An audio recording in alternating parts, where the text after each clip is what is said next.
Hey folks, how you doing today? Hope you're doing well. Market's a little bit bullish, and let's go over. So I had one paper trade on ZM. Very interesting movement today. So take a look at that real quick here. So 5-minute time frame. Let's move myself over to not be in the way.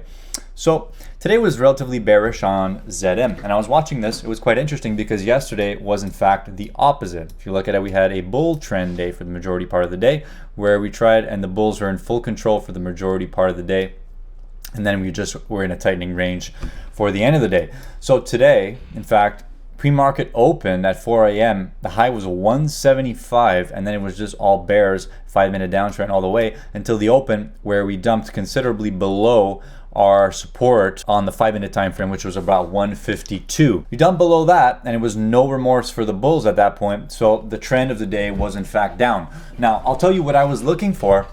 I was looking for 3 legs down, and on the third leg, a failure. And that is exactly what we got, and it ended up working. So 2-minute time frame, you can see first leg down, second leg down, third leg down, no follow through. At this point, where we were an inside bar on after a third leg down, that for me was a signal to go long. All right, and I grabbed the 180 call. It had approximately a 12 delta at that point.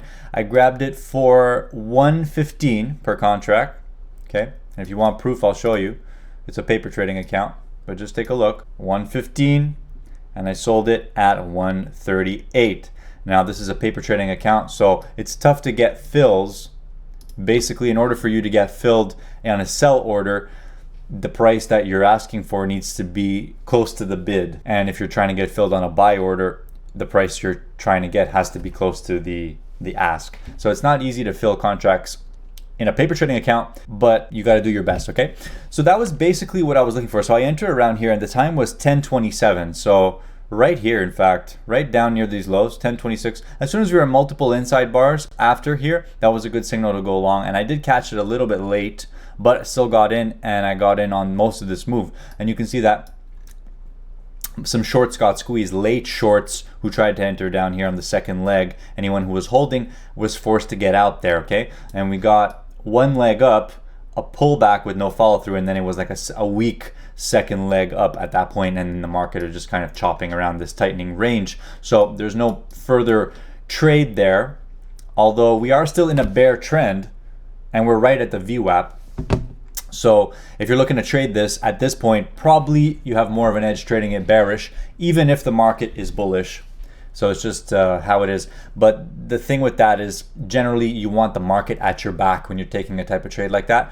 So just a brief analysis on the market. We're in a bull trend today, bull trend day, with the financial sector leading the way, of course, which has been not what we've been seeing for a while, because the financial sector has in fact been the weakest sector for many weeks now. But today it's showing strength, whereas you can see Qs are just at a double top. So financial sector leading the way today. So keep an eye on that, very notable. And other than that, I wish you a great day, folks. I'm not going to be trading anymore.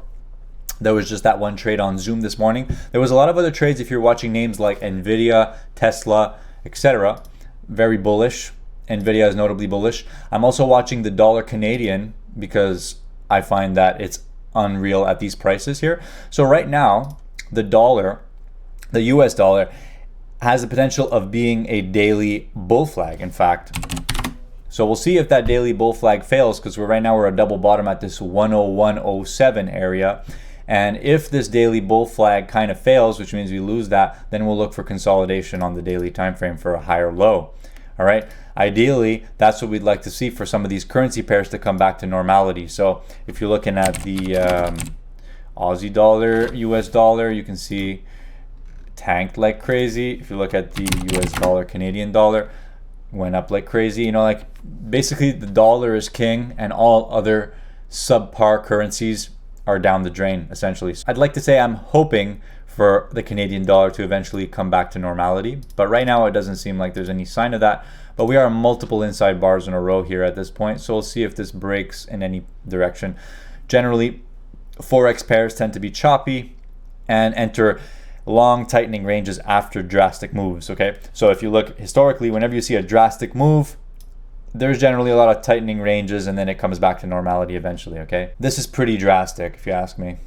So we'll see what happens. All right, guys, I wish you a great day and enjoy yourselves. Take care. Bye.